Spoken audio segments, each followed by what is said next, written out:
please do tell me your name and explain what Woodford arrangement you invested into. Yes, hi Andy. My name is Ian Duffield. My wife Linda and I invested in the Woodford Equity Income Fund and also the Woodford Income Focus Fund. Thank you. And why are you agreeing to have this conversation with me today and for the recording of it to be put out on social media and so on? Yeah, I think it needs to be brought out in the open, the way Woodford has behaved and has been allowed to just walk away from the disaster that he's created with frankly his misconduct. I know there's plenty's gone on about Woodford, but of course things have moved on from that, and that's been less well advertised, shall we say. Also, linked fund solutions and their failures, whether that's incompetence or misconduct or both. Hargreaves Lansdown's flagrant promotion of Woodford, despite his misconduct, and also the disgraceful behaviour of the Financial Conduct Authority in supporting and pushing what is frankly a disgusting scheme of arrangement. Retail investors, who are consumers at the end of the day, have been treated disgracefully by all of these. Thank you, Ian. Who is your MP, and would you be happy for us to email your MP a link to the recording of this conversation? Yes, Lucy Powell is our MP. I have emailed Lucy a few weeks ago asking for her support, particularly in co-signing the Bob Blackman letter, but I've received no reply. And yes, you can send her a copy of the recording. Thanks, Ian. Or a link. Sure. So number 4, you've already touched on. Why did you choose to invest in a Woodford fund? As I say, Hargreaves Lansdown promoted him heavily, and I took this at face value. I had no reason to do otherwise.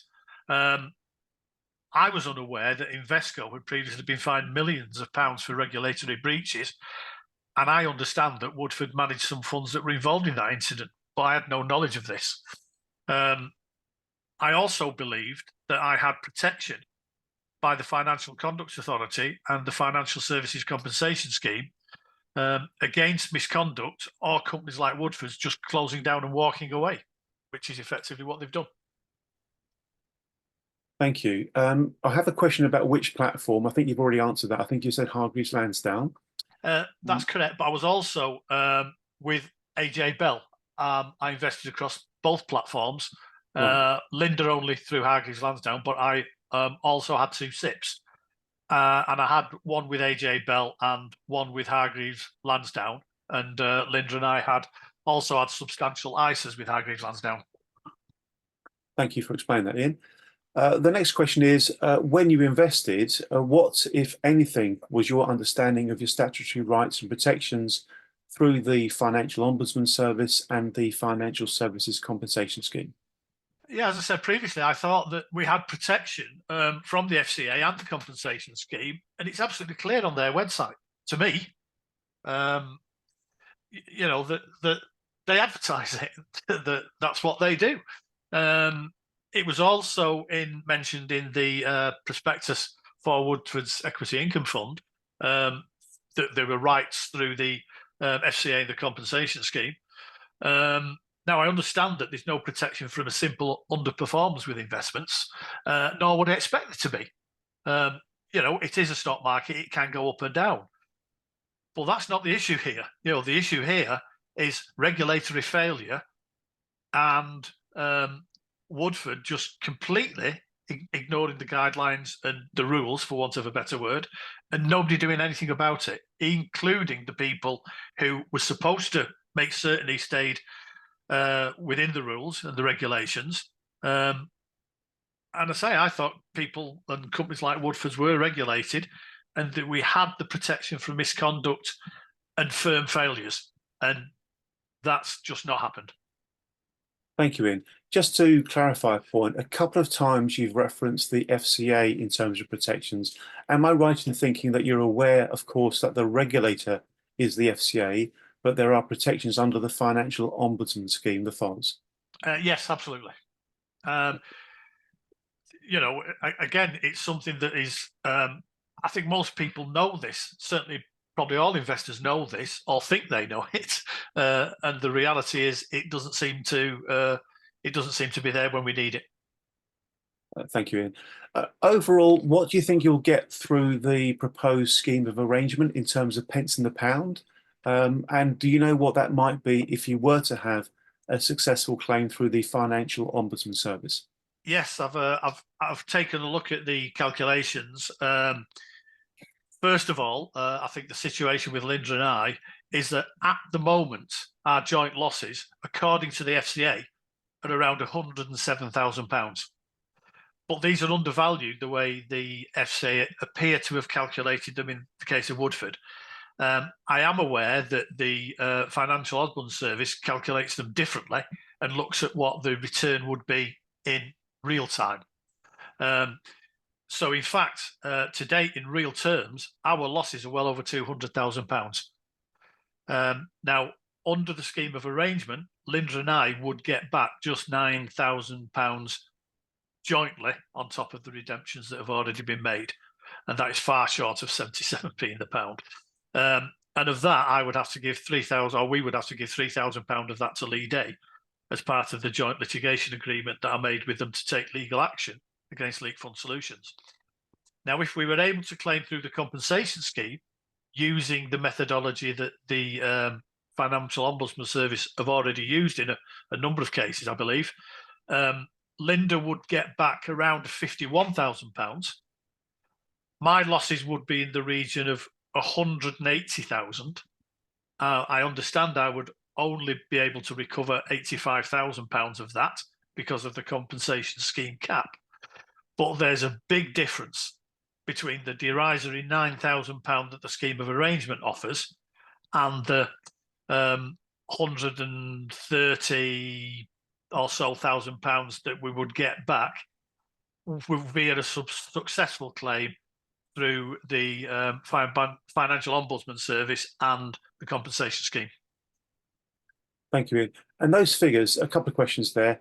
First of all, you've mentioned Linda a couple of times and figures relating to her. Are you happy that you've got Linda's permission to share that information with us through this? Absolutely, yes. Yeah, Linda and I have discussed this. She knows exactly where things are up to and exactly what I'm doing. Thank you, Ian. And secondly, the figures you've mentioned, do they take into account the £85,000 FSCS limits? They do. That wouldn't impact Linda, but it would impact me. I say potentially. My losses are in the region using the FOS calculation method of 180,000. I understand I'd only be able to recover 85,000 of that, but that's an awful lot better than what's offered under the scheme of arrangement. Massively different. Understood. You've touched on this already, Ian. How has this all affected you and Linda? Obviously, the money we're talking about in our case, it's a huge sum. You know, we're retail investors, we're consumers, we're not in the business of financial investment. Linda and I are both retired. We worked hard to generate our savings, and in my case, to put together my private and company pension schemes, which I turned into self-invested pension plans. Yeah. Now, we did all of this based on the government saying a number of years ago that people really needed to take more responsibility for their retirement, specifically back when David Cameron was changing the pension regulations around 2014, 15. And it was intended to make our retirement comfortable. But now we've got to start worrying about our future again, because Woodford has been allowed to do what he has done. And Link Fund Solutions and others have failed to control him as they should have done.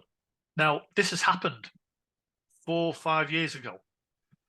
And if it can happen once, I've got to worry it can happen again.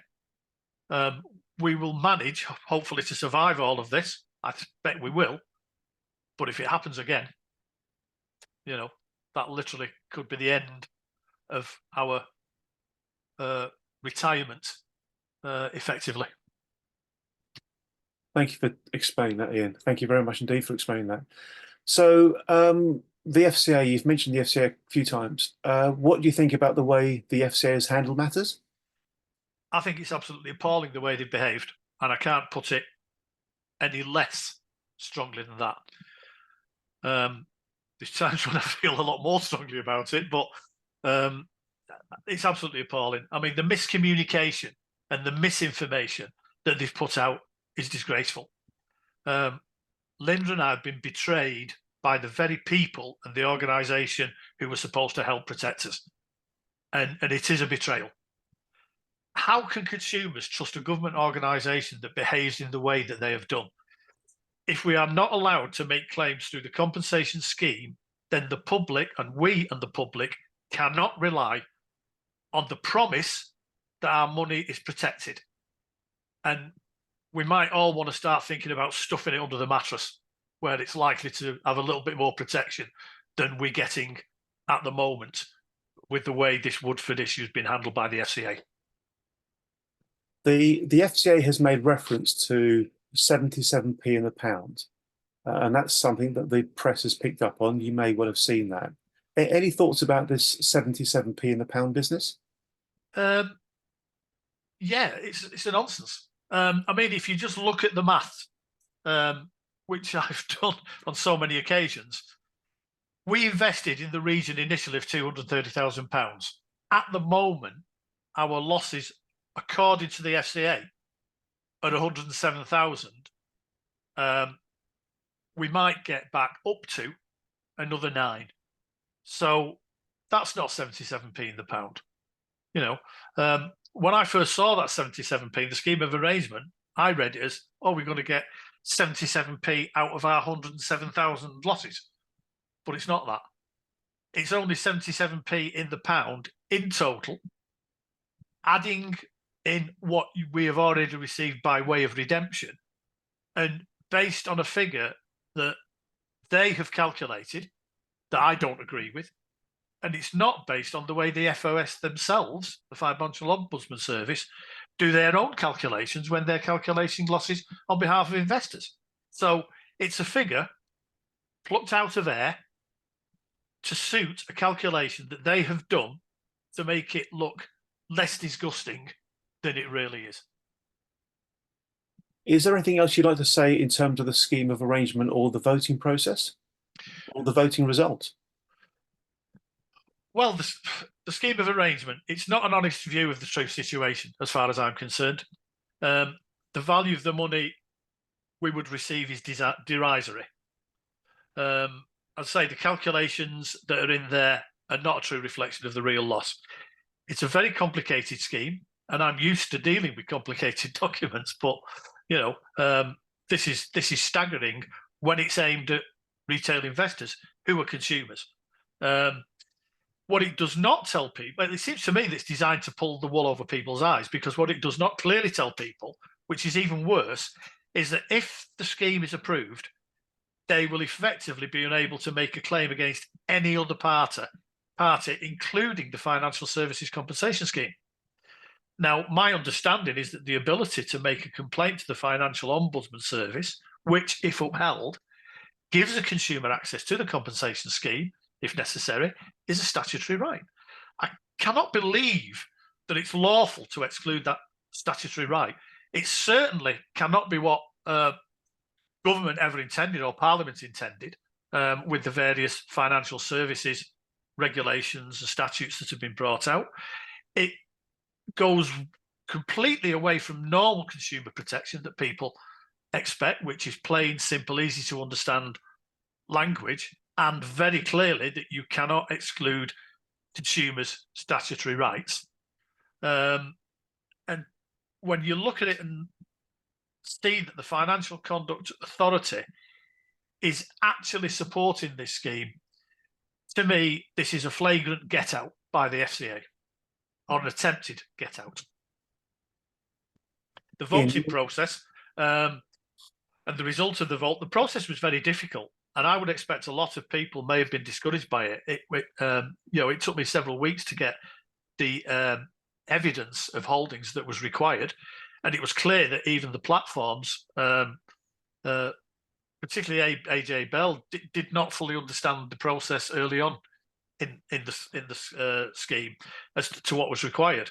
Now, Linda and I did manage to vote. And of course, we voted against the scheme, but there were quite a few problems in doing so and being confident that the vote had gone through and properly recorded. And I still don't have any confidence that it was, because I've been able to check that. I was unable to log back in and check that.